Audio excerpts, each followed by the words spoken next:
Hello everyone, this is Aditi Pal, final year student from AIIMS Nagpur. मेरी NEET में rank 4067 थी और मैं गया बिहार से बिलोंग करती हूँ।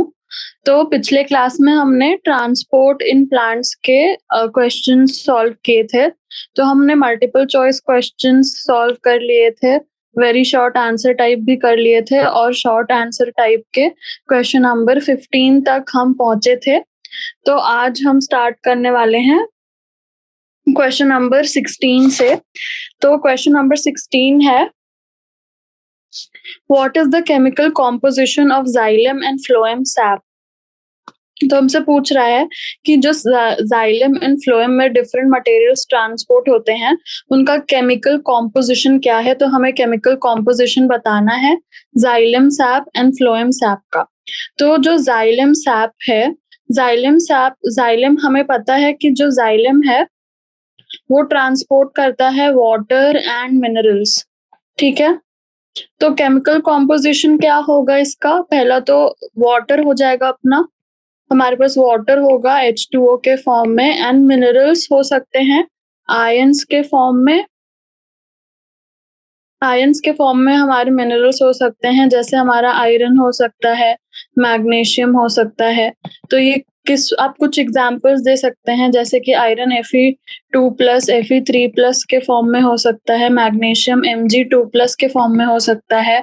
वैसे ही हमारा फोस्फेट PO4 3- के फॉर्म में हो सकता है। सल्फेट हमारा सल्फेट SO4 2- के फॉर्म में हो सकता है। तो ऐसे हमारे मिनरल्स का केमिकल कॉम्पोजिशन के कुछ एग्जांपल्स आप दे सकते हैं कि वो कौन से आयंस के फॉर्म में रहेंगे। देन ये तो था हमारा जाइलम सैप का। उसके बाद आता है फ्लोएम सैप। तो फ्लोएम सैप जो है उसका कंटेंट्स केमिकल कॉम्पोजिशन क्या रहता है। तो हमें पता है जो फ्लोएम है वो हमारा ट्रांसलोकेशन ऑफ फूड में हेल्प करता है, और ये भी हमें पता है कि जो ट्रांसलोकेशन ऑफ फूड है वो मेनली कौन से शुगर के फॉर्म में होता है, तो सुक्रोज के फॉर्म में होता है। तो ये तो हमारा पहला कंटेंट हो जाएगा। अब सुक्रोज कैसे, सुक्रोज हमें पता है कि सुक्रोज यूनिवर्सल सॉल्वेंट यानी वाटर के साथ रहेगा। तो सेकंड कंटेंट हमारा यहाँ पे भी वाटर होगा। सो वाटर होगा, सुक्रोज होगा, उसके साथ साथ इतना ही कंटेंट नहीं होगा फ्लोएम का, फ्लोएम में अमाइनो एसिड्स भी होंगे कुछ, और उसके साथ साथ जो है हमारे पास ट्रेसेस ऑफ मिनरल्स भी देखने को मिल सकते हैं। सो जाइलम सैप और फ्लोएम सैप का हमें केमिकल कॉन्स्टिट्यूशन बताना था। तो जाइलम सैप तो हमारा जो वाटर एंड मिनरल्स से बना होगा एंड माइल्डली एसिडिक होगा, जबकि जो हमारा फ्लोएम सैप है उसमें हमारा फूड का ट्रांसलोकेशन होता है, तो मेनली सुक्रोज होगा और साथ में हमारा वाटर होगा as a universal solvent, traces of minerals होंगे एंड अमाइनो एसिड्स होंगे। ठीक है, तो ये था हमारे पास क्वेश्चन नंबर 16। अब हम आते हैं क्वेश्चन नंबर 17 पे। Observe the figure and answer the question provided below the figure. तो ये फिगर हमें दिख रहा है, इसको हमें ऑब्जर्व करना है और क्वेश्चंस को आंसर करना है। तो आप यहाँ पे देख सकते हैं क्या डिफरेंस है ये दोनों फिगर्स में। यहाँ पे जो कैपिलरी ट्यूब है वो तो उसका डायमीटर थोड़ा ज्यादा है, जबकि यहाँ पे कैपिलरी ट्यूब का डायमीटर थोड़ा कम है, थोड़ी पतली कैपिलरी ट्यूब है। इतना हमें डिफरेंस दिख रहा है। अब पूछ रहा है why does tube B show higher water rise than tube A. ठीक है, तो क्यों ट्यूब बी में जो वाटर है वो थोड़ा ज्यादा राइज कर रहा है, जबकि ट्यूब ए में वाटर थोड़ा कम राइज कर रहा है। आखिर क्या रीजन है इसका, तो हमें ये बताना है क्वेश्चन नंबर 17 में। ठीक है, तो क्या हो रहा है आखिर। सो कैपिलरी एक्शन क्या है। So capillary action is a phenomenon which causes upward movement of liquids through a tube or a cylinder. तो एक कोई ट्यूब है या कोई सिलेंडर है, उसमें जो अपवर्ड मूवमेंट ऑफ लिक्विड्स होता है थ्रू अ ट्यूब और अ सिलेंडर, वो करवाता है हमारा, वो फेनोमेनन को कहते हैं हम कैपिलरी एक्शन। ठीक है, अब कैपिलरी एक्शन तो हुआ, अब ये होता क्यों है, It occurs due to adhesive and cohesive forces. Cohesive forces यानी attraction between like molecules and adhesive forces यानी attraction between unlike molecules. ठीक है, तो adhesive and cohesive forces के वजह से जो हमारा कैपिलरी एक्शन है वो होता है। ठीक है, तो अब डिपेंड किस किस चीज पे करता है कैपिलरी एक्शन। तो कैपिलैरिटी जो है वो डिपेंड करती है ऑन द फॉलोइंग फैक्टर्स। तो डायमीटर ऑफ द ट्यूब पे डिपेंड करता है कैपिलरी एक्शन जो है हमारा। जो जितनी ट्यूब नैरो होगी उतना हाई लिक्विड राइज करेगा। तो यहाँ पे आप देख सकते हैं नैरो ट्यूब में लिक्विड ज्यादा राइज कर रहा है। उसके बाद सरफेस टेंशन, तो सरफेस टेंशन जो है वो इनवर्सली प्रोपोर्शनल होगा to the surface area. And surface tension हमें पता है strong interaction between water molecules के वजह से होता है। जो तो जितना लेसर एरिया होगा उतना ज्यादा कॉम्पैक्टनेस होगा। So it result this results in more surface tension eventually leading to higher water rise in the tube. तो आप देख सकते हैं कि अगर पतला ट्यूब है हमारे पास तो पतले ट्यूब का जो एरिया है वो भी हमारा कम होगा, और तो जो वाटर मॉलिक्यूल्स के बीच का अट्रैक्शन है वो भी हमारा ज्यादा होगा और कॉम्पैक्टनेस ज्यादा होगी। इसके वजह से जो वाटर लेवल है वो ज्यादा हाई होगा इन द कैपिलरी ट्यूब जो पतला है। तो दो रीजंस हमने देख लिए कि क्यों आखिर यहाँ पे ज्यादा राइज हो रहा है। पहला तो हमने देखा कि डायमीटर ऑफ द ट्यूब पे डिपेंड कर रहा है। जितना ज्यादा डायमीटर होगा उतना कम वाटर राइज होगा। तो और जो दूसरा रीजन है कि अगर कम एरिया है इस ट्यूब का, क्योंकि इसका डायमीटर कम है, तो हमारे पास वाटर मॉलिक्यूल्स की जो कॉम्पैक्टनेस है वो भी बढ़ जा रही है। और इस कॉम्पैक्टनेस के बढ़ने के वजह से सरफेस टेंशन बढ़ रहा है, और वो सरफेस टेंशन इस वाटर कॉलम को पुश कर रहा है ज्यादा in comparison to the tube जिसका डायमीटर ज्यादा है। सो यहाँ पे ज्यादा सरफेस टेंशन लग रहा है वाटर मॉलिक्यूल्स पे because there the area is less. ठीक है, so tube B will show a higher water level water rise than tube A because क्यों शो करेगा, because tube B experiences increased surface tension due to its narrow size. तो narrow size होने के वजह से जो ट्यूब बी है वो इंक्रीज्ड सरफेस टेंशन शो कर रहा है, और इंक्रीज्ड सरफेस टेंशन ही पुश कर रहा है हमारे वाटर लेवल को to greater heights than the tube with larger diameter. Now question number 18 है हमारे पास, what are aquaporins, how does presence of aquaporins affect osmosis। तो aquaporins क्या है और presence of aquaporins कैसे हमारा जो osmosis है उसको affect करता है। तो सबसे पहले aquaporins है क्या। सो aquaporins जो है वो हमारे पास एक ट्रांस मेम्ब्रेन चैनल प्रोटीन्स हैं। सो एक्वापोरिन आप देख सकते हैं ट्रांस मेम्ब्रेन पूरे मेम्ब्रेन को कवर कर रहे हैं। सो ट्रांस मेम्ब्रेन चैनल प्रोटीन है, और एक्वा का मतलब क्या है, वाटर। ठीक है, पोरीन मतलब पोर के जैसा। सो ये क्या ट्रांस मेम्ब्रेन चैनल प्रोटीन है जो हेल्प करते हैं इन regulating the flow of water through the process of facilitated diffusion. So facilitated diffusion के हेल्प से फ्लो ऑफ वाटर को रेगुलेट करने में जो हेल्प करते हैं, हम यहाँ पे देख सकते हैं डायग्राम के अंदर कि वाटर मॉलिक्यूल्स दिख रहे हैं और हमें एक्वापोरिन्स दिख रहे हैं जो कि ट्रांस मेम्ब्रेन चैनल प्रोटीन्स हैं, और ये हेल्प कर रहे हैं इन regulating the flow of water.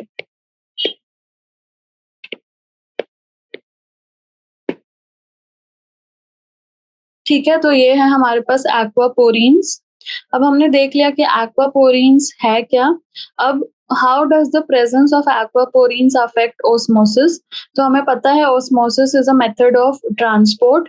अब ओस्मोसिस को एक्वापोरिन्स कैसे अफेक्ट कर रहे हैं वो हमें बताना है। सो एक्वापोरिन्स अफेक्ट ओस्मोसिस, हाँ सही बात है, तो कैसे करता है एक्वापोरिन्स अब ऑस्मोसिस को अफेक्ट, कि जो वाटर मॉलिक्यूल्स होते हैं they are polar molecules, so they will diffuse slowly through the hydrophobic lipid bilayer. हमें पता है कि जो लिपिड बाइलेयर है वो तो हाइड्रोफोबिक है, उससे वाटर मॉलिक्यूल्स को जाना आसान नहीं है। So they will diffuse slowly through the hydrophobic lipid bilayer, and most of the water molecules will go through aquaporins, क्योंकि वो वैसे तो लिपिड बाइलेयर को क्रॉस नहीं कर पाएंगे, सो उनको एक्वापोरिन से जाना पड़ेगा। ठीक है, तो जो रेट ऑफ ऑस्मोसिस होती है is therefore increased due to the presence of aquaporins. So aquaporins जो है, जो रेट ऑफ ऑस्मोसिस है उसको बढ़ाने में हेल्प करेंगे, क्योंकि लिपिड बाइलेयर से तो हमारा पानी पास नहीं कर पाएगा, तो हमें कुछ चैनल्स चाहिए जो जो पानी को पास करने में हेल्प करें। ठीक है, तो ये होता है एक्वापोरिन्स का काम। तो जो अदर मॉलिक्यूल्स होते हैं, जैसे कि हमारे आयंस या अदर मॉलिक्यूल्स हैं, वो भी हमारे एक्वापोरिन्स के थ्रू पास नहीं कर सकते। एक्वापोरिन्स जो है, सो जो एक्वापोरिन्स हैं they are only specific for water, and ये वाटर के ट्रांसपोर्ट को ही हेल्प करते हैं। सो और कोई मटेरियल्स जैसे आयंस, सुक्रोज, ये सारे पास नहीं कर पाएंगे थ्रू द एक्वापोरिन्स। ठीक है, तो ये था क्वेश्चन नंबर 18। क्वेश्चन नंबर 19 है हमारे पास। Abscisic acid is called stress hormone. How does this hormone overcome stress conditions? From where does this hormone get released in leaves? तो हम एब्सिसिक एसिड जो है उसको हम स्ट्रेस हार्मोन कहते हैं। ठीक है, तो अब स्ट्रेस हार्मोन कहते हैं, तो ये कैसे स्ट्रेस कंडीशंस को ओवरकम करता है ये हमें एक्सप्लेन करना है, और उसके साथ साथ ये कहाँ से रिलीज होता है इन द लीव्स वो भी हमें बताना है। सो एब्सिसिक एसिड को हम पहले तो स्ट्रेस हार्मोन क्यों बोलते हैं वो हमें एक्सप्लेन करना है। सो जो एब्सिसिक एसिड होता है it is called stress hormone because stress इसलिए कहते हैं because it is responses in plants against stress conditions. तो जो स्ट्रेस कंडीशंस होती हैं वहां पे वेरियस रिस्पॉन्सेस को एब्सिसिक एसिड जो है इंड्यूस करता है। तो जैसे हमारे बॉडी में स्ट्रेस कंडीशंस में हमारा एड्रेनर्जिक हार्मोन्स रिलीज होते हैं, वैसे ही अगर प्लांट को स्ट्रेस कंडीशंस फेस करने पड़ते हैं तो एड्रेनर्जिक हार्मोन्स की तरह, फाइट एंड फ्लाइट हार्मोन्स की तरह जो होता है वो होता है एब्सिसिक एसिड। तो ये करता क्या है, ये क्या करेगा कि it increases the tolerance of plants towards various stresses. जैसे कि हमारे पास स्ट्रेसेस हो रहे हैं बहुत ज्यादा प्लांट को, तो it will induce the closure of stomata during water stress. तो जब वाटर स्ट्रेस हो रहा है तो स्टोमाटा को क्लोज कर दो। देन अगर हमारे पास सीड जर्मिनेशन का प्रॉपर कंडीशंस नहीं है, फेवरेबल कंडीशंस नहीं है कि सीड जर्मिनेट हो पाए, तो सीड डॉर्मेंसी को प्रमोट कर लो, यानी सीड को डॉर्मेंसी की तरफ भेज दो, अभी जर्मिनेट करने की कोई जरूरत नहीं है, तो सीड डॉर्मेंसी के लिए भेज दो। उसके बाद it helps seeds withstand desiccation, यानी डेसिकेट होने से प्रिवेंट करता है एब्सिसिक एसिड। तो हमने क्या देखा कि क्लोजर ऑफ स्टोमाटा को इंड्यूस करेगा, साथ साथ ही हमारे पास सीड डॉर्मेंसी को इंड्यूस करेगा और सीड डेसिकेशन को प्रिवेंट करेगा। यानी ये सब अनफेवरेबल कंडीशंस हैं जो प्लांट्स फेस नहीं करना चाहते, तो उसमें उसको फेस करने के लिए हेल्प करेगा एब्सिसिक एसिड।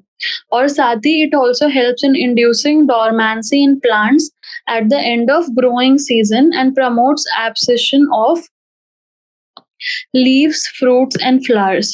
तो जो हमारे पास डॉर्मेंसी होती है at the end of the growing season उसको भी इंड्यूस करने में हेल्प करता है and promotes abscission of leaves, flowers and fruits. तो जो लीव्स, फ्लावर्स एंड फ्रूट्स है उनको भी डोरमेंसी में भेजता है ताकि वो फॉल आउट ना हो जाए स्ट्रेस कंडीशंस में at the end of the growing season. जब ग्रोइंग सीजन हमारा खत्म हो रहा है तो जो प्लांट्स की ग्रोथ है उसको कहीं ना कहीं वो डोरमेंसी में भेजेगा ताकि वो end of the growing season में फॉल आउट ना हो जाए। तो एब्सिसिक एसिड जो है हमारा इसीलिए स्ट्रेस हार्मोन कहलाता है, क्योंकि ये कंडीशंस में वो हेल्प करता है। ठीक है, तो ये था हमारे पास क्वेश्चन नंबर 19। अब आते हैं हम क्वेश्चन नंबर 20 पे। We know that plants are harmed by excess water but plants survive under flooded condition. How are they able to manage excess water? हमें पता है कि प्लांट्स को अगर आप एक्सेस वाटर दोगे तो प्लांट्स हार्म होंगे बाय द एक्सेस वाटर, पर फिर भी जो प्लांट्स है वो सरवाइव कर लेते हैं अंडर फ्लडेड कंडीशंस। तो कैसे वो मैनेज कर पाते हैं एक्सेस वाटर को इन फ्लडेड कंडीशंस? सो क्या होता है फ्लडेड कंडीशंस में वो हमें बताना है। तो ऑक्सीजन डिप्राइवेशन होता है क्या इन फ्लडेड कंडीशंस? तो अगर फ्लडेड कंडीशन है तो एरेशन ऑफ द सॉइल कम होगा। जाहिर सी बात है कि पूरा पानी है सॉइल के अराउंड, सो एरेशन यानी एयर जो है वो सॉइल तक एंटर नहीं कर पाएगी। As a result plant roots can be deprived of oxygen. So जो प्लांट्स रूट होते हैं वो हमारे डिप्राइव्ड हो जाते हैं ऑक्सीजन से, क्योंकि पूरे चारों तरफ हमारे पास पानी है, सो प्लांट सॉइल तक ऑक्सीजन पहुंच नहीं पाता है। सो जो प्लांट है वो क्या करता है, अब तो ऑक्सीजन पहुंच नहीं रहा है तो क्या प्लांट गिव अप करेगा? तो नहीं, plant will switch to anaerobic conditions. तो बिना ऑक्सीजन के भी अब एनारोबिक कंडीशंस में ठीक है उसने जाने का डिसीजन ले लिया, पर वो आखिर कितने टाइम तक बिना ऑक्सीजन के रहेगा? तो कुछ टाइम तक तो एनारोबिक कंडीशंस में रह लेगा, लेकिन ज्यादा लॉन्ग टाइम तक नहीं रह पाएगा एंड इवेंचुअली यानी कि टाइम के साथ it will lead to death of the plant. तो फाइनली जो है प्लांट की डेथ हो जाएगी, क्योंकि वो ज्यादा टाइम तक एनारोबिक कंडीशंस को भी सस्टेन नहीं कर पाएगा। फाइनली उसको ऑक्सीजन चाहिए ही रहेगा और ऑक्सीजन जो है वो नहीं मिल रहा है, तो वो एनारोबिक कंडीशंस को सस्टेन नहीं कर पाएगा एंड फाइनली जो प्लांट है उसकी डेथ हो जाएगी। अगर फ्लडेड कंडीशंस हैं काफी टाइम तक तो जो प्लांट है वो सरवाइव नहीं कर पाएगा। ठीक है, तो ये था हमारे पास क्वेश्चन नंबर 20। अब हम आते हैं क्वेश्चन नंबर 21 पे। सो क्वेश्चन नंबर 21 हमसे पूछ रहा है differentiate between diffusion and translocation in plants. तो हमें डिफ्यूजन और ट्रांसलोकेट में डिफरेंशिएट करना है। जो डिफ्यूजन है वो क्या है? तो सबसे पहले हमें डेफिनेशन पता होनी चाहिए डिफ्यूजन की और ट्रांसलोकेशन की। Diffusion is the net movement of molecules from the regions of higher concentration to the regions of lower concentration over short distances। यानी डिस्टेंस कम है, डिस्टेंस बहुत कम है इस काइंड ऑफ ट्रांसपोर्ट में, एंड जो मॉलिक्यूल्स है they are moving from the regions of their higher concentration to the region of their lower concentration. यानी मॉलिक्यूल्स जो है वो मूव कर रहे हैं अपने हायर कॉन्सेंट्रेशन से टू अपने लोअर कॉन्सेंट्रेशन और डिस्टेंस बहुत ही कम है, तो ये है हमारा डिफ्यूजन। ठीक है, उसके बाद आता है हमारे पास ट्रांसलोकेशन। ट्रांसलोकेशन क्या है? Translocation is the bulk movement of substances. तो यहाँ पे बल्क मूवमेंट ऑफ सब्सटेंसेस हो रहा है, और वो भी कैसे हो रहा है? बाय कंडक्टिंग और vascular tissues. Translocation is by conducting and vascular tissues. ये शॉर्ट डिस्टेंसेस में नहीं हो रहा है, ये लॉन्ग डिस्टेंसेस में हो रहा है। एंड डिफ्यूजन तो अपने आप थ्रू मेम्ब्रेन हो जा रहा था, पर यहाँ पे हमें लॉन्ग जो है कंडक्टिंग और वैस्कुलर टिश्यूज लग रहे हैं, that is xylem and phloem over long distances in plant. पहला तो हमने डेफिनेशन देखा कि ट्रांसलोकेशन तो बल्क मूवमेंट है, बहुत सारा सब्सटेंस जो है वो ट्रांसपोर्ट हो रहा है बाय कंडक्टिंग और vascular tissues that are xylem and phloem, and वो भी लॉन्ग डिस्टेंसेस में हो रहा है, शॉर्ट डिस्टेंसेस में नहीं हो रहा है। फिर लोकेशन जो है, diffusion will occur through membranes. तो हमें पता है कि जो डिफ्यूजन है वो अक्रॉस मेम्ब्रेन्स होता है, जबकि ट्रांसलोकेशन जो है कंडक्टिंग टिश्यूज में होता है। और ये कंडक्टिंग टिश्यूज कौन से हैं? तो जाइलम है एंड फ्लोएम है। जबकि डिफ्यूजन तो आराम से अक्रॉस मेम्ब्रेन्स हो रहा है। ठीक है, तो ये है हमारा लोकेशन की कैसे हो रहा है। उसके बाद क्वांटिटी। सो क्वांटिटी में हमें पता है कि डिफ्यूजन जो है ट्रांसपोर्ट ऑफ मॉलिक्यूल्स होगा, यानी कम ही मॉलिक्यूल्स जो हैं वो ट्रांसपोर्ट होंगे बाय डिफ्यूजन, जबकि ट्रांसलोकेशन जो है वहां पे हमारा बल्क मूवमेंट देखने को मिलेगा, यानी बहुत सारा सब्सटेंस जो है एक साथ ट्रांसपोर्ट होगा through vessels, xylem and phloem. फिर डिस्टेंस में जो डिफ्यूजन है that is carried out over small distances, ये तो हमें पता है। और जो ट्रांसलोकेशन है that happens over long distances. Now, what are the substances that are transported? So in diffusion जो है वाटर एंड गैसेस होता है मेनली ट्रांसपोर्टेड, जबकि ट्रांसलोकेशन में ऑर्गेनिक कंपाउंड्स जो है वो चीपली ट्रांसपोर्टेड होते हैं। वाटर एंड गैसेस तो आराम से डिफ्यूज कर सकते हैं, पर ट्रांसलोकेशन में हमारे पास वाटर होता है, मिनरल्स होता है, फ्लोएम के थ्रू सारा फूड होता है प्लांट का। सो ऑर्गेनिक कंपाउंड्स चीपली होते हैं। उसके बाद जो डिफ्यूजन है वो कौन सा टाइप का ट्रांसपोर्ट है? So it is a passive transport. ये हमें पता है कि डिफ्यूजन जो है वो पैसिव प्रोसेस है, जबकि ट्रांसलोकेशन एक्टिव एंड पैसिव दोनों का कॉम्बिनेशन है, both active and passive pathways. उसके बाद तो हम अगर एक बार डिफरेंस देखना चाहें तो सबसे पहले डेफिनेशन हम लिखते हैं कि diffusion is the movement of molecules from regions of higher concentration to regions of lower concentration. Distance जो है शॉर्ट है, मेम्ब्रेन के अक्रॉस होता है, स्मॉल डिस्टेंस में होता है, नो बल्क मूवमेंट देखने को मिलता है, and usually gases and water transport होते हैं, and it is a type of passive process. जबकि वही अगर हम ट्रांसलोकेशन में देखना चाहें तो बल्क मूवमेंट ऑफ सब्सटेंसेस होता है, किसके अक्रॉस होता है? Vascular tissues, xylem and phloem के अक्रॉस, ओवर लॉन्ग डिस्टेंसेस होता है, कंडक्टिंग टिश्यूज के थ्रू होता है जैसे xylem and phloem, and transport is over long distances and bulk movement होता है सब्सटेंसेस का, and also usually organic compounds का होता है, जबकि इसमें यूजुअली गैसेस एंड वाटर का होता है, and this translocation can be both active and passive.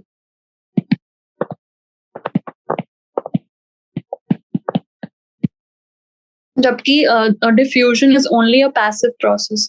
तो ऐसे हमने जो डिफरेंसेस हैं बिटवीन डिफ्यूजन एंड ट्रांसलोकेशन वो हमने देखे। बेस्ड ऑन पहले हम डिफाइन करेंगे, फिर हम बताएंगे किसके थ्रू होता है, फिर लॉन्ग डिस्टेंसेस या शॉर्ट डिस्टेंसेस के थ्रू, फिर क्वांटिटी कैसे रहती है सब्सटेंसेस की, फिर कौन से सब्सटेंसेस ट्रांसपोर्ट होते हैं, एंड फाइनली कौन सा ट्रांसपोर्ट होता है दैट इज एक्टिव होता है या फिर पैसिव होता है। तो ये था हमारा डिफ्यूजन एंड ट्रांसलोकेशन के बीच का डिफरेंस। तो ये था हमारे पास क्वेश्चन नंबर 21। अब हम आते हैं क्वेश्चन नंबर 22 पे। How is facilitated diffusion different from diffusion? अभी हमने डिफ्यूजन और ट्रांसलोकेशन के बीच किया, अब हमें बताना है फैसिलिटेटेड डिफ्यूजन और डिफ्यूजन के बीच। ठीक है, सो सबसे पहले हम डिफाइन करेंगे। तो डिफाइन करने में डिफ्यूजन क्या है? Movement of molecules along the concentration gradient from higher concentration to lower concentration, वो होता है हमारा सिंपल डिफ्यूजन। जबकि जो फैसिलिटेटेड डिफ्यूजन है वो क्या होता है? So that is the movement of molecules through a membrane along the concentration gradient with the help of carrier molecules। तो ये भी हमारा थ्रू अ मेम्ब्रेन हो रहा है and along the concentration gradient हो रहा है, but with the help of carrier molecules हो रहा है, तो हम उसको कहते हैं फैसिलिटेटेड डिफ्यूजन। ठीक है, उसके बाद डिफ्यूजन और फैसिलिटेटेड डिफ्यूजन में हमें डिफरेंस करना है। तो डिफ्यूजन क्या है? Diffusion is unassisted movement of molecules from a higher to lower concentration, जबकि facilitated diffusion is assisted with the help of carrier proteins and biological membrane तो है ही, and along the concentration gradient हो रहा है, and साथ ही carrier molecule भी है हमारे पास। कैरियर मॉलिक्यूल ही जो है वो हमारा असिस्ट कर रहा है, जबकि डिफ्यूजन इज अनअसिस्टेड। ठीक है, फिर हम आते हैं कि जो डिफ्यूजन है it will occur through phospholipid bilayer. तो ये बाइलेयर को ट्रैवर्स करके ये जो हमारे पास डिफ्यूजन है वो हो रहा है, जबकि जो हमारा फैसिलिटेटेड डिफ्यूजन है वो ट्रांस मेम्ब्रेन प्रोटीन्स के हेल्प से हो रहा है, not through the lipid bilayer. उसके बाद जो रेट ऑफ डिफ्यूजन होती है that is directly proportional to the concentration gradient. Concentration gradient के डायरेक्टली प्रोपोर्शनल होती है rate of diffusion, while the rate of facilitated transport जो है वो डिपेंड करता है on the kinetics of carrier mediated transport. तो जो कैरियर मेडिएटेड ट्रांसपोर्ट के काइनेटिक्स हैं उस पे उसके रेट पे डिपेंड करता है the rate of facilitated diffusion. ठीक है, उसके बाद हम आते हैं कि जो डिफ्यूजन है उसके हेल्प से स्मॉल नॉन पोलर मॉलिक्यूल्स ही ट्रांसपोर्ट हो पाते हैं, जबकि हमारा जो फैसिलिटेटेड डिफ्यूजन है उसके हेल्प से जो लार्ज पोलर मॉलिक्यूल्स हैं वो भी हमारे ट्रांसपोर्ट हो सकते हैं। जबकि डिफ्यूजन जो है वो क्योंकि अनअसिस्टेड है तो सिर्फ स्मॉल नॉन पोलर मॉलिक्यूल्स जो हैं वो ही ट्रांसपोर्ट हो पाएंगे। उसके बाद हमारे पास जो एग्जाम्पल्स हैं फॉर डिफ्यूजन, उसमें है diffusion of respiratory gases across the respiratory membrane. तो diffusion of respiratory gases across respiratory membrane हमारा सिंपल डिफ्यूजन का जो है एग्जाम्पल हो गया, जो कि अनअसिस्टेड है। जबकि हमें पता है फैसिलिटेटेड डिफ्यूजन के क्या क्या एग्जाम्पल होते हैं। तो हमने देखा था पिछले लेक्चर में कि यूनिपोर्ट हो सकता है, एंटीपोर्ट हो सकता है, और क्या हो सकता है हमारे पास, सिम्पोर्ट हो सकता है। तो ये है हमारे फैसिलिटेटेड डिफ्यूजन के एग्जाम्पल्स।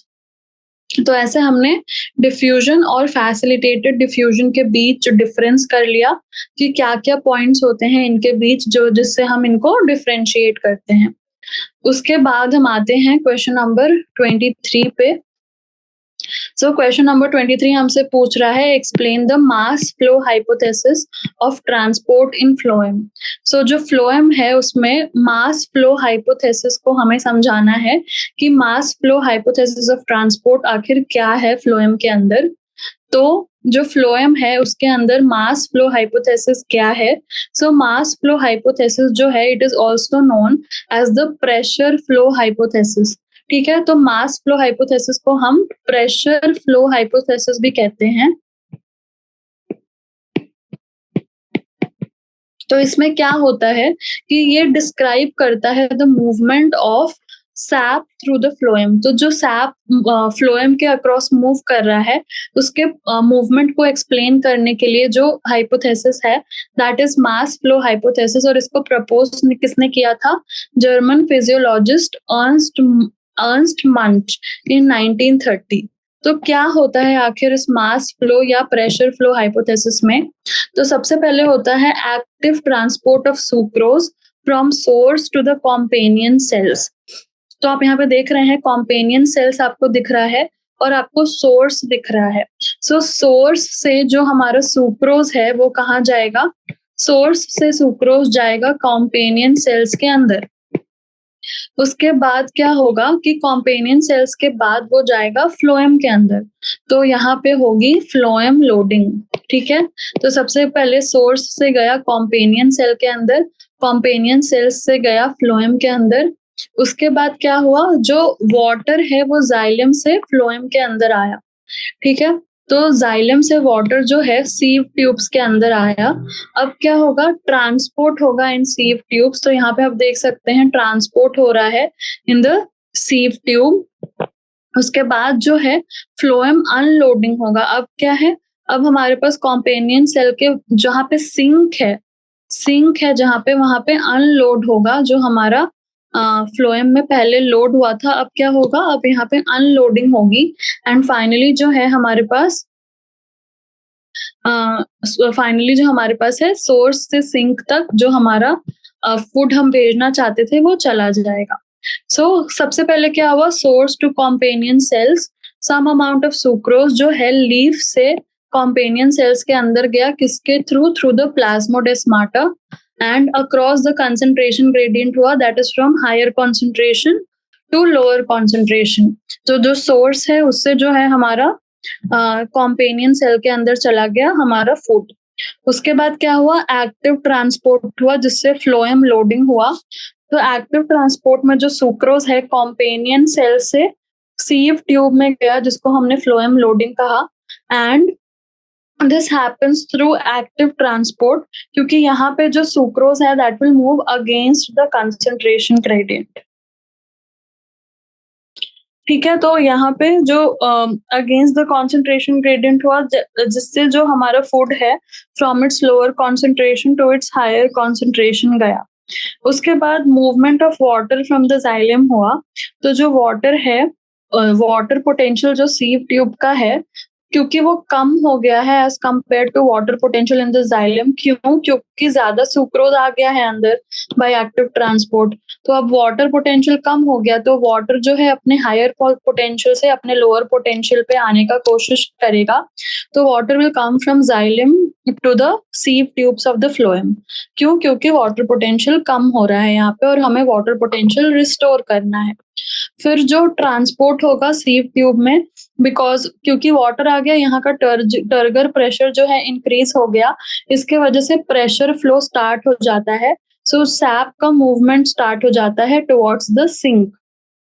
उसके बाद फ्लोएम अनलोडिंग होती है, दैट इज द सुक्रोज जो फ्लोएम सीव ट्यूब से है through the process of active transport जाता है to the companion cell, and finally जो है सिंक में एंटर कर जाता है, that are organs like roots और actively metabolising organs like fruits, and इसको हम फ्लोएम अनलोडिंग कहते हैं।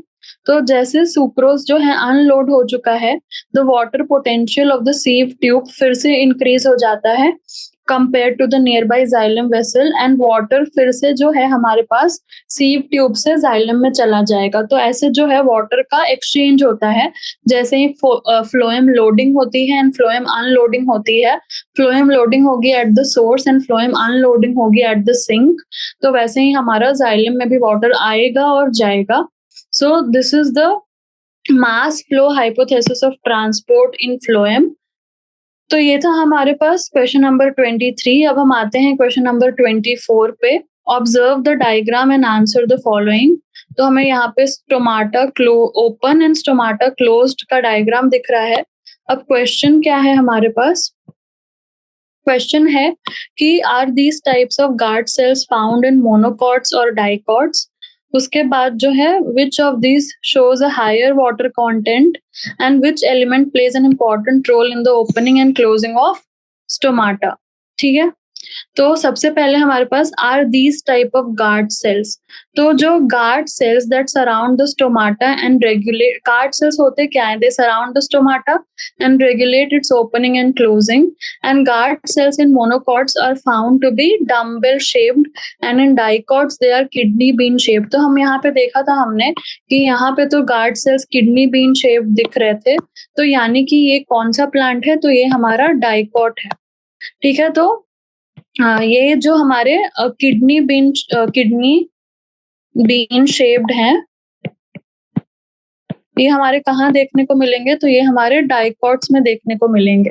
ठीक है, उसके बाद which of these shows a higher water content, 1 और 2। ठीक है, तो टर्जिडिटी एंड फ्लैसिडिटी ऑफ जो गार्ड सेल्स है तो स्टर हो जाते हैं, तो जो उनके thin walls and walls tight concave total guard cells जब टर्टो हो जाता है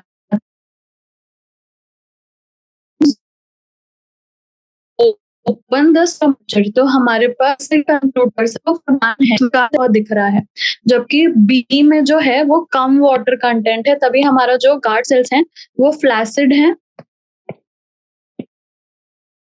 फ्लैक्सिड हैं और इसके वजह से their thick walls are reverting back to the original position and जो स्टोमेटल एपर्चर है वो हमारा क्लोज्ड दिख रहा है क्योंकि गार्ड सेल्स के अंदर उतना जो वाटर कंटेंट है वो बहुत कम है।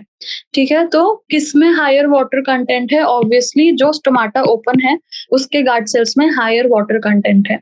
Then which element plays an important role in the opening and closing of stomata? So opening and closing of stomata में जो आयन रोल प्ले करता है दैट इज पोटेशियम आयंस।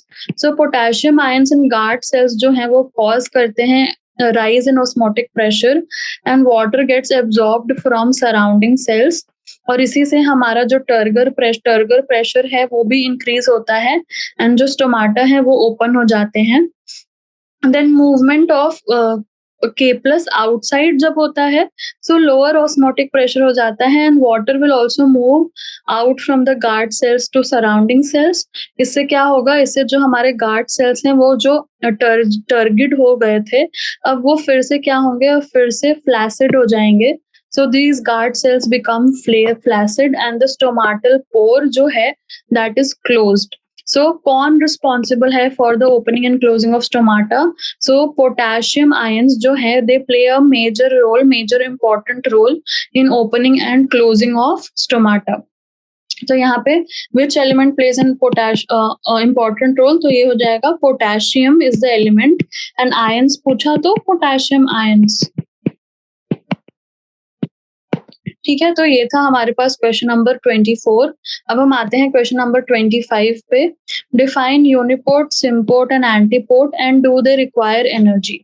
तो ये हमने पिछले सेशन में भी डिफाइन किए थे, तो चलिए एक और बार इन्हें डिफाइन करते हैं। तो सबसे पहले जो ट्रांसपोर्ट ऑफ सब्सटेंसेस होता है that takes place with the help of integral proteins, उसको हम कहते हैं फैसिलिटेटेड ट्रांसपोर्ट। और ये जो फैसिलिटेटेड ट्रांसपोर्ट होता है that is of 3 types. Facilitated diffusion that is of 3 types, that is uniport, symport and antiport. अब जो यूनिपोर्ट है उसमें क्या होता है, मूवमेंट ऑफ सिंगल मॉलिक्यूल होता है through carrier proteins without coupling with another molecule, यानी यहाँ पे एक ही मॉलिक्यूल जो है मूव करेगा, कोई अदर मॉलिक्यूल के साथ कपलिंग नहीं होगी और इसको हम बोलेंगे यूनिपोर्ट ट्रांसपोर्ट। देन एंटीपोर्ट क्या है, तो एंटीपोर्ट जो है ये जो टाइप ऑफ ट्रांसपोर्ट है it takes place through carrier proteins और इसमें क्या होता है 2 टाइप्स ऑफ मॉलिक्यूल्स रहते हैं, कपलिंग होती है and 2 types of molecules have to move together but in opposite direction, यानी ये ऑपोजिट डायरेक्शन में होगा तब हम इसको बोलेंगे antiport transport. And then symport में क्या होता है, सिम्पोर्ट में भी हमारे पास कपलिंग होती है, तो 2 टाइप्स ऑफ मॉलिक्यूल्स होंगे पर ये जो है in the same direction move करेंगे, ऑपोजिट डायरेक्शन में मूवमेंट नहीं होगी और कैरियर प्रोटीन्स इन्वॉल्व होंगे। सो कैरियर प्रोटीन्स इन्वॉल्व होंगे, 2 types of molecules move together in the same direction और इसको हम बोलते हैं सिम्पोर्ट। देन एनर्जी रिक्वायरमेंट होती है क्या इन ट्रांसपोर्ट में, तो नहीं, फैसिलिटेटेड डिफ्यूजन जो है अलॉन्ग द कंसंट्रेशन ग्रेडियंट होता है across a biological membrane with the help of carrier proteins but it does not involve the expenditure of energy, so they do not require energy. तो हमें इससे क्या पता चलता है कि जो फैसिलिटेटेड डिफ्यूजन है it does not require any energy. ठीक है, तो ये था हमारे पास क्वेश्चन नंबर 25। अब हम आते हैं लॉन्ग आंसर टाइप क्वेश्चंस पे। तो लॉन्ग आंसर टाइप क्वेश्चंस में पहला क्वेश्चन है हमारे पास, minerals are present in the soil in sufficient amounts, do plants need to adjust the type of solutes that reach the xylem, which molecules help to adjust this, how do plants regulate the type and quantity of solutes that reach the xylem. तो हमसे इतना ही पूछ रहा है कि जो हमारे पास मिनरल्स हैं वो तो सॉइल में प्रेजेंट है, अब प्लांट्स कैसे कंट्रोल करेंगे कि कौन सा सॉल्यूट उनको चाहिए एंड कितना चाहिए। ठीक है, तो जो प्लांट्स हैं, हाँ प्लांट्स को चाहिए कि वो एडजस्ट करें the type of solute that reaches the xylem. अब वो कैसे करेंगे प्लांट्स, तो सबसे पहला रेगुलेटरी मॉलिक्यूल्स होते हैं। So the molecules that regulate the iron content in the plant are transmembrane proteins present in the plasma membrane of the root hair cells and the endodermis. तो जो रूट हेयर सेल्स है and endodermis है, वहां पे कुछ transmembrane proteins हैं जिनका special नाम है रेगुलेटरी मॉलिक्यूल्स। तो पहले तो रूट हेयर सेल में क्या है कि uptake of the mineral ions are regulated by membrane proteins present in the plasma membrane of the root hair cells. ये तो हमने देखा कि मेम्ब्रेन में कुछ इंटीग्रल प्रोटीन्स होगा, बस उसका स्पेशलाइज्ड नाम होगा, दैट इज रेगुलेटरी प्रोटीन्स।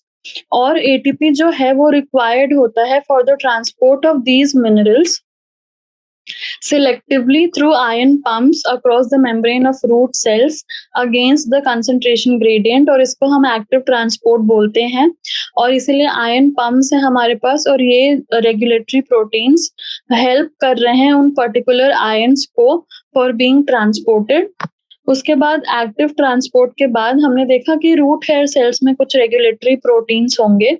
अब वैसे ही हमारे पास जो प्लाज्मा मेम्ब्रेन ऑफ एंडोडर्मिस है, वहां पे क्या होगा, एक इम्परमेबल सुबेरिन लेयर होगा जो passive transport of the ions को प्रिवेंट करेगा। और उसमें साथ ही साथ ट्रांसपोर्ट प्रोटीन्स होंगे जो type and quantity of solutes को फिल्टर करेंगे, यानी कौन सा टाइप का सॉल्यूट अंदर जाना चाहिए, अगर अंदर जा रहा है तो कितना अमाउंट जाना चाहिए, तो वो तय करने वाला जो है वो हमारा एंडोडर्मिस में जो सुबेरिन नाम का इम्परमेबल मटेरियल है, वो हमारा तय करेगा कि कौन सा सॉल्यूट जा रहा है और कितने अमाउंट में जा रहा है। तो दो चीजें हमने देखा कि रूट हेयर सेल्स में क्या होता है, रेगुलेटरी प्रोटीन्स, और साथ में जो हमारा ये एंडोडर्मिस है वहां होता है सुबेरिन। ठीक है, तो ये हमारा रेगुलेट करते हैं कि कौन से सॉल्यूट्स जो हैं हमारा प्लांट के अंदर जाएंगे और किस क्वांटिटी में जाएंगे। ठीक है, उसके बाद हम आते हैं क्वेश्चन नंबर 2 पे। Plants show temporary and permanent wilting, differentiate करना है इन दोनों के बीच। And does any of them indicate the water status of the soil. तो सबसे पहले कि टेम्पोररी विल्टिंग और जो हमारे पास परमानेंट विल्टिंग है उसमें क्या डिफरेंस है। सो टेम्पोररी विल्टिंग में क्या होगा, नाम से समझ में आ रहा है, टेम्पोररी लॉस ऑफ टर्जिडिटी होगी इन द सेल्स में, जबकि जो परमानेंट विल्टिंग है वहां पे परमानेंट लॉस ऑफ टर्जिडिटी देखने को मिलेगी। तो ये तो हमारा बेसिक डेफिनेशन हो गया temporary wilting and permanent wilting का। उसके बाद हमारे पास कॉज क्या क्या हो सकते हैं। So cause of temporary wilting, तो कॉज कब होगा ये, जब rate of transpiration exceeds the rate of water supply. जबकि परमानेंट विल्टिंग कब होगा, when rate of transpiration is below the critical level of water supply. तो जब ट्रांसपिरेशन की रेट ज्यादा हो रही है then the water supply, then temporary wilting होगा। एंड परमानेंट विल्टिंग कब होगा, so rate of transpiration is more than below the critical level। so rate of transpiration जो है वो बहुत ज्यादा है जबकि water supply below the critical level है, तो हमारे पास परमानेंट विल्टिंग देखने को मिलेगा। अब जो टेम्पोररी विल्टिंग है, as soon as the water supply resumes to normal, यानी रिवर्सिबल है ये। जैसे ही हमने वाटर सप्लाई को चेंज कर दिया, वाटर सप्लाई को अच्छा कर दिया, तो टेम्पोररी विल्टिंग जो है वो डिसअपियर हो गई, जबकि परमानेंट विल्टिंग है वो डिसअपियर नहीं होगी even after the water supply is resumed to normal. उसके बाद रिजल्ट क्या है कि जो टेम्पोररी विल्टिंग है उससे प्लांट रिकवर कर जाएगा, जबकि परमानेंट से plant will eventually die. So indications क्या है, तो temporary wilting indicates that the water level in soil is low, जबकि परमानेंट विल्टिंग क्या इंडिकेट करता है कि देयर इज सीवियर वाटर का shortage. So there is no water source for the plant. तो हमने क्या क्या क्राइटेरियाज देखे, पहले तो टर्जिडिटी देखा, फिर कॉज देखा, फिर हमारे पास ट्रीटमेंट देखा, तो और फाइनली हमारे पास रिजल्ट देखा। तो turgidity is temporary in temporary loss in temporary wilting, while permanent loss in permanent wilting. Rate of transpiration exceed हो रहा है और यहाँ पे रेट ऑफ ट्रांसपिरेशन काफी ज्यादा एक्सीड हो रहा है। ट्रीटमेंट है हमारा पानी दे दो, और दूसरा परमानेंट का तो हमारा विल्टिंग डिसअपियर नहीं होगी एंड टेम्पोररी में प्लांट रिकवर कर जाएगा, पर परमानेंट से प्लांट रिकवर नहीं कर पाएगा। ठीक है, तो ये था हमारे पास क्वेश्चन नंबर 2। अब हम आते हैं क्वेश्चन नंबर 3 पे। Why are the natural membrane selectively permeable? Give examples. तो जो नेचुरल मेम्ब्रेन्स होती हैं दे आर सिलेक्टिवली परमिएबल। तो हमें क्यों सिलेक्टिवली परमिएबल होती हैं, और साथ ही साथ हमें एग्जांपल्स देने हैं नेचुरल मेम्ब्रेन्स के। सबसे पहले जो नेचुरल मेम्ब्रेन्स हैं वो entry of molecules like glucose, water and vitamins को अलाउ करती हैं because they are useful to the cell, and exit of waste materials को अलाउ करती हैं, and also prevention of toxic substances entering the cell भी हमारा semi permeable membrane ही allow selectively permeable membrane के थ्रू ही होता है। फिर maintaining homeostasis in the cell, वो भी हमारा सेमी परमेबल मेम्ब्रेन के थ्रू ही होता है। उसके बाद हमें एग्जाम्पल्स देने हैं जो हमारा सिलेक्टिवली परमेबल मेम्ब्रेन या नेचुरल मेम्ब्रेन्स है। तो lipid soluble molecules like fat soluble vitamins और uncharged molecules like O2 and CO2 are easily transported across the lipid bilayer of plasma membrane. जबकि हमारे पास अगर वाटर सॉल्युबल सब्सटेंसेस हैं जैसे कि सोडियम आयन है, पोटेशियम आयन है, ग्लूकोज है, तो they are transported with the help of trans membrane proteins. ठीक है, तो हमारे पास लिपिड सॉल्युबल सब्सटेंसेस है वो इजीली ट्रांसपोर्ट कर पाएंगे, और गैसेस अगर हैं तो वो भी हमारे इजीली ट्रांसपोर्ट हो जाएंगे। जबकि अगर वाटर सॉल्युबल सब्सटेंसेस है या आयंस हैं तो उनके ट्रांसपोर्ट में हमें दिक्कत आएगी, उनके लिए ट्रांस मेम्ब्रेन प्रोटीन्स की जरूरत पड़ेगी। तो ये है हमारा natural membranes का examples और why are natural membranes selectively permeable। ठीक है, फिर हम आते हैं क्वेश्चन नंबर 4 है हमारे पास। हैलोफाइट्स में show cell pressure very much higher than the atmospheric pressure, explain how this can happen. ठीक है, तो जो हैलोफाइट्स होते हैं वो cell pressure very much higher than atmospheric pressure show करते हैं। क्यों करते हैं ऐसा? क्योंकि they are the plants that grow in saline environment that have low water potential compared to other cells. इसके वजह से क्या होता है, एक्सोऑस्मोसिस देखने को मिलता है, और एक्सोऑस्मोसिस के वजह से वाटर लॉस हो सकता है। इसीलिए they have adaptations that allow them to store salt in their cells. In adaptation के वजह से they store salt in their cells, and उसके वजह से क्या होगा, जो हमारे पास एक्सेस सॉल्ट होता है सेल्स के अंदर उससे वो हाइपरटोनिक हो जाते हैं as compare to the surrounding salt water, and this will help them to maintain an internal osmotic pressure which is greater than the atmospheric pressure। ये जो excess of salt होता है stored in plants के अंदर वो उनको help करता है to maintain a greater internal osmotic pressure than the atmospheric pressure। this is the reason जो salt का accumulation है उससे हमारा जो सेल प्रेशर है वो बहुत ज्यादा हाई हो रहा है देन एटमॉस्फेरिक प्रेशर। उसके बाद है हमारे पास question number 5। The radio labeled carbon in the carbon dioxide supplied to potato plants in an experiment was seen in the tuber eventually. Trace the movement of the labeled carbon dioxide। हमने carbon dioxide दिया plant को और फिर वो tuber में हमें देखने को मिला। इसका मूवमेंट हमें बताना है। तो सबसे पहले जो रेडियो लेबल्ड कार्बन है उसने क्या किया होगा, वो एंटर किया होगा दिल टोमाटा। उसके बाद जो मेसोफिल सेल्स हैं जो कि सोर्स है हमारे पास, तो जो कार्बन डाइऑक्साइड है उसका फिक्सेशन हुआ होगा in the mesophyll cells of the leaf through the process of Calvin cycle. हमें पता है C3 साइकिल जो है वो हुई होगी। उसके बाद क्या हुआ होगा, जो कार्बन है it is found in the glucose molecule that is formed. अब ये कार्बन जो है वो हमारा ग्लूकोज मॉलिक्यूल जो फॉर्म हुआ इस कैल्विन साइकिल से उसमें इनकॉर्पोरेट हो गया होगा। अब polymerization of glucose molecules takes place to form starch. अब ये जो ग्लूकोज मॉलिक्यूल्स फॉर्म हुए होंगे by the process of photosynthesis, उससे क्या हुआ होगा, स्टार्च बना होगा, and these starch granules are found in the stroma of the chloroplast. तो ये क्लोरोप्लास्ट के स्ट्रोमा में हमें स्टार्च ग्रैन्यूल्स देखने को मिलेंगे। उसके बाद कॉम्पेनियन सेल्स के पास जाएगा जो स्टार्च है हमारा, that is converted to sucrose, और ये companion cell of the phloem में जाएगा। और यहाँ पे हमने देखा था कॉम्पेनियन सेल में ये कैसे जाता है, एक्टिव ट्रांसपोर्ट से जाता है। सो एक्टिव ट्रांसपोर्ट को हेल्प करके ये कॉम्पेनियन सेल के अंदर चला जाएगा जो हमारा स्टार्च कन्वर्ट हुआ सुक्रोज के अंदर।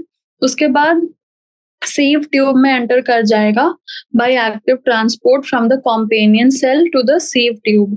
अब सीव ट्यूब के एंटर करने के बाद जो रेडियो लेबल्ड सुक्रोज है इट विल ट्रैवल डाउनवर्ड्स, और फाइनली जो सुक्रोज है सोर्स से सिंक, यानी हमने जो मास फ्लो हाइपोथेसिस पढ़ा था उसी को हमें यहाँ इनकॉर्पोरेट करना है, और कैसे जो है हमारा रेडियो लेबल्ड, जो भी हमारा कार्बन रेडियो लेबल्ड है वो हमारा सोर्स से सिंक तक, यहाँ पे सिंक है हमारे पास रूट ट्यूबर। तो जो सुक्रोज है now it will get unloaded into the sink, that is the cells of the tuber where it is stored as starch. तो यहाँ पे अनलोडिंग होगी हमारे पास सेल्स ऑफ द ट्यूबर में, जहाँ पे ये स्टार्च के तरह स्टोर होगा आफ्टर अनलोडिंग। तो ये है हमारे पास क्वेश्चन नंबर 5। फिर हम आते हैं क्वेश्चन नंबर 6 पे। Water molecule is very polar, polar end of molecule attracts opposite charges on another water molecule. How will you explain this property with reference to upward movement of water? वही हमें upward movement of water given the intermolecular hydrogen bonding in water हमें comment करना है, यानी हमें basically accent of SAP जो है उसको समझाना है। तो ये तो हमने कई बार ऐसा सेम क्वेश्चन किया है कि वाटर की प्रॉपर्टीज क्या होती है। तो जो इंटरमॉलिक्यूलर हाइड्रोजन बॉन्डिंग है उसके वजह से जो वाटर है ये फॉलोइंग प्रॉपर्टीज को दिखाता है जो हमारे एसेंट ऑफ सैप को हेल्प करती हैं। तो पहली है कोहेशन, फिर है surface tension, and finally adhesion है। तो हमें एक एक प्रॉपर्टीज को एक्सप्लेन करना है। तो पहला आता है हमारे पास cohesion. So cohesion and ascent of sap को हम कैसे एक्सप्लेन करेंगे? So cohesion is the force of attraction between like molecules due to hydrogen bonding, and this property gives high tensile strength to the water column. The continuity of water column is maintained allowing for ascent of sap. तो जो accent of SAP होता है, cohesion क्या होता है? Force of attraction between like molecules. तो water molecules का एक दूसरे के बीच जो फोर्स ऑफ अट्रैक्शन होगा that is called cohesion, and that is due to hydrogen bonding. और इससे क्या होगा, जो वाटर कॉलम है उसकी स्ट्रेंथ बनी रहेगी, वाटर कॉलम एकदम अच्छा टाइटली पैक्ड रहेगा और मूव करेगा अक्रॉस द जाइलम, और ऐसे हेल्प होगी in the ascent of SAP.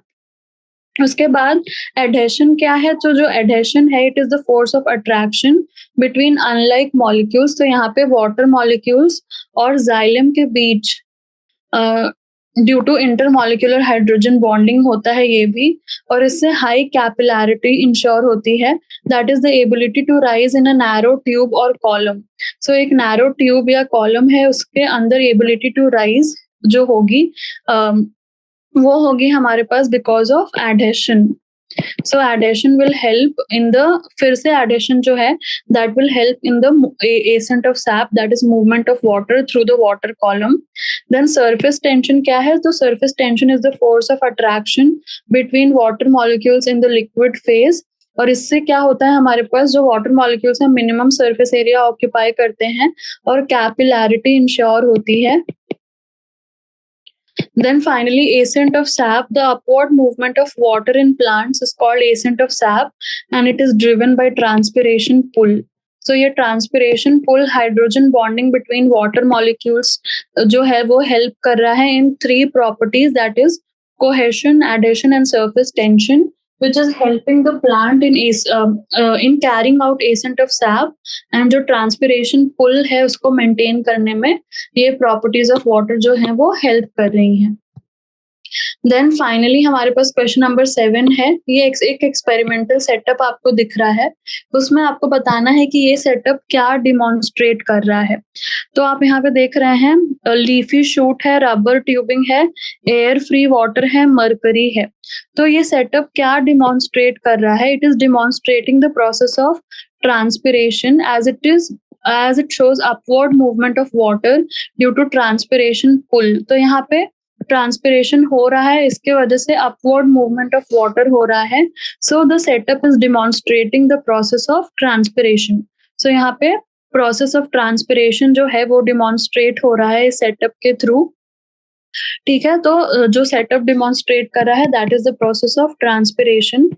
तो अब क्या लिखा है उस question number B, what will happen to the level of water if a blower is placed close to the setup. अगर आप ब्लोअर को रखते हैं क्लोज टू द सेटअप, इससे क्या होगा, जो स्पीड ऑफ विंड है अराउंड द प्लांट वो इंक्रीज हो जाएगी। तो स्पीड ऑफ विंड इंक्रीज हो जाएगी तो रेट ऑफ ट्रांसपिरेशन भी इंक्रीज हो जाएगा, and rate of transpiration increase हो जाएगा तो वाटर लेवल जो है वो हमारा नीचे चला जाएगा, यानी वाटर लेवल जो है वो it will go down. So level of water जो हमें दिख रहा है वो हमारा नीचे चला जाएगा अगर रेट ऑफ ट्रांसपिरेशन बढ़ जाएगा। ठीक है, उसके बाद will the mercury level fluctuate if phenyl mercuric acetate is spread on leaves. अब फिनाइल मर्क्यूरिक एसिटेट क्या होता है, एक एंटी ट्रांसपेरेंट होता है। तो अगर इसको हमने लीव्स पे स्प्रे कर दिया जो ट्रांसपिरेशन है उसका रेट इनहिबिट हो जाएगा। सो मर्करी लेवल जो है हमारा वो नीचे जाने लगेगा because rate of transpiration is being inhibited. So अगर हम फिनाइल मर्क्यूरिक एसिटेट को स्प्रे करते हैं on the leaves, so what will happen, the mercury level will go down. तो यहाँ पे गो अप और गो डाउन में से गो डाउन होगा because it is an anti transparent. तो एंटी ट्रांसपेरेंट में हमने एक और पढ़ा था, दो पढ़े थे, एस्पिरिन भी होता है, एब्सिसिक एसिड भी होता है, और हमने यहाँ पे देख लिया फिनाइल मर्क्यूरिक एसिटेट। तो आपको ये तीनों में से कोई भी आए तो आपको याद रखना है कि दे आर एंटी ट्रांसपेरेंट्स। ठीक है, तो ये था हमारा क्वेश्चन नंबर 7। तो इसी के साथ हमारे सारे क्वेश्चंस कंप्लीट होते हैं इस चैप्टर के। तो हमने एक एक क्वेश्चन को अच्छे से किया है। अब आपकी जिम्मेदारी है कि आप हर क्वेश्चन को इन डेप्थ पढ़ें, क्योंकि उसी से हमारी एमसीक्यू की नॉलेज आती है जब आप एक एक चीजों को अच्छे से पढ़ते हैं। और एमसीक्यूज इन्हीं चीजों को एक पॉइंट्स में करके आते हैं। एमसीक्यूज कहीं और से नहीं आते, चैप्टर के अंदर से ही क्वेश्चन से ही आते हैं। सो इसी के साथ हम ये चैप्टर कंप्लीट करते हैं। तो आगे आप पढ़ते रहिए और मेहनत करते रहिए। All the very best.